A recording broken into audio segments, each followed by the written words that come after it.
여러분 최근에 손편지 써보셨나요? 저는 언제 썼는지 까마득합니다. 그런데 최근에 극장에서 슬램덩크를 보던 중에 주인공이 어머니한테 편지를 쓰는 장면에서 저는 개같이 오열하고 말았죠. 자, 21세기에도 정성스럽게 쓴 손편지는 확실히 사람의 마음을 움직이는 힘을 갖고 있죠. 때로는 감동적이고 때로는 웃기고 때로는 슬픈 옛사람들의 편지들을 소개하고 싶어서 만든 영상, 조선시대의 편지에 대해 알아봅니다.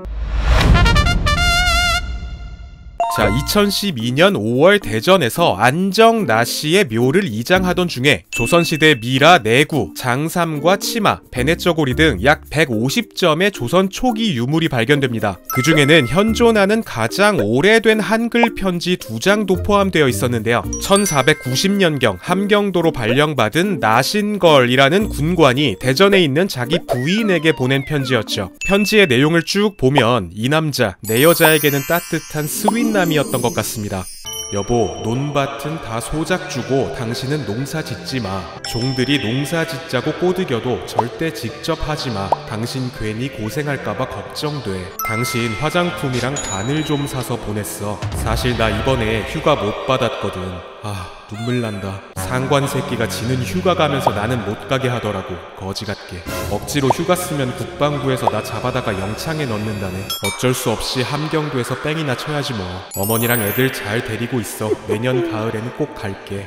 자, 휴가 잘려서 가족도 못 보는 처지지만 아내에게 줄 선물만큼은 챙겨서 보내는 찐사랑이 느껴지죠. 그리고 또 다른 스윗남의 편지도 한번 보시죠. 출산 예정일을 잘못 계산했나봐. 우리 아기 낳았다는 소식이 오늘 올까 내일 올까 마음이 다급하네.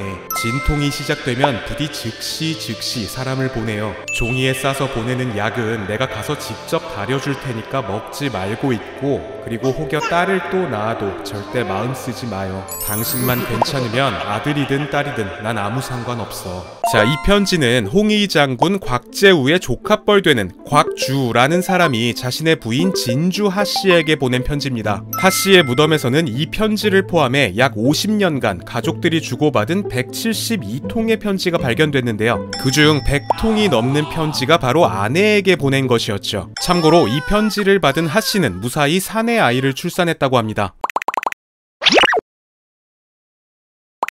자, 앞서 나온 두 편지는 모두 한글로 쓰여진 편지입니다. 특히 첫 번째 편지는 훈민정음이 반포되고 60년쯤 지난 후에 쓰였는데요. 일반 백성뿐 아니라 양반들도 집안의 여성들을 위해서 일상적으로 한글을 사용했다는 것을 알 수 있죠. 그렇다 보니 한글 편지에는 한 가정의 내밀한 TMI가 많이 담겨져 있는데요. 며느리야, 너한테 편지 쓰는 김에 손자놈한테도 몇 마디 해야겠다. 필환이 불러서 같이 보거라. 필환이 너 이놈 공부는 안 하고 맨날 쳐놀기만 한다면서 이제 나이도 있는데 제발 정신 좀 차려 이놈 새끼야.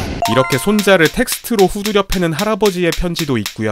우리 노비인 면회가 죽었다니 너무 안타까워. 성실한 아이가 주인 잘못 만나서 고생만 하다 갔네.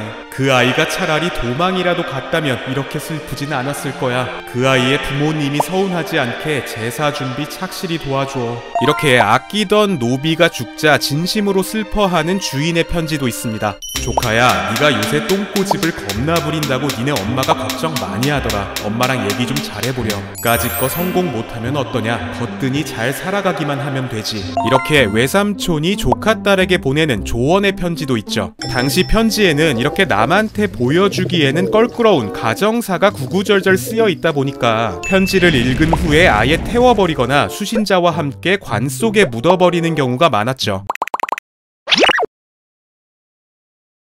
아시다시피 조선시대의 기록은 대부분 남성이 남겼습니다. 여성이 주체인 몇 안 되는 기록조차 여성 본인이 직접 쓰기보다는 남성이 자신의 여성 가족에 대해서 언급한 경우가 대다수인데요. 그렇다 보니 한글 편지는 당시 사대부 집안 여성들의 진짜 생활이나 생생한 생각을 알 수 있는 아주 귀중한 자료가 됩니다. 여보, 요즘 살림살이가 말이 아니야. 소금이 다 떨어져서 된장도 못 담그고 있어. 혹시 서울에서 무명천 좀 공짜로 얻을 수 없을까? 그거 팔면 소금 살 돈이 나올 것 같은데. 엄마, 이번에 무명실이랑 신발 보냈어. 막 신는 신발로 쓰셔요. 무명실은 엄마가 보라색으로 염색 좀 해서 나 보내주라. 내가 못할 것 같아서 미안. 조선시대 양반집 여인들은 우리 상상보다 훨씬 바쁜 워커홀릭들이었습니다. 버는 것에 비해 먹는 입이 많다 보니까 없는 살림에 보태기 위해 바느질이나 물물거래도 직접 했고요. 소장농들 임대료 걷기, 노비들 월급 주기, 나라에 세금 내기 등 집안 경영을 도맡는 경우도 많았죠. 오빠, 대체 왜 그놈을 깜빵에서 풀어줬어? 그 새끼가 우리 보고 가난한 양반이라고 얼마나 개무시하고 욕했는데 오빠가 법원 공무원이니까 믿고 고소한 건데 나 진짜 서운하다. 니네 아빠가 끼고 사는 첩년을 생각하면 서러워 죽겠는데 남편도 아들도 내 마음을 몰라주니 화가 나서 살 수가 없다. 독한 소주 먹고 콱 죽어버려야지. 이렇게 자기 속마음을 솔직하게 쓴 수백 년 전의 편지를 보고 있자면 옛날이나 지금이나 사람 사는 건 다 똑같다는 생각이 듭니다. 만두도 지금까지 살면서 받은 편지들을 버리지 않고 이렇게 잘 모아두고 있다고 하는데요. 역시 남의 편지 읽는 것만큼 재밌는 게 교양만두였습니다.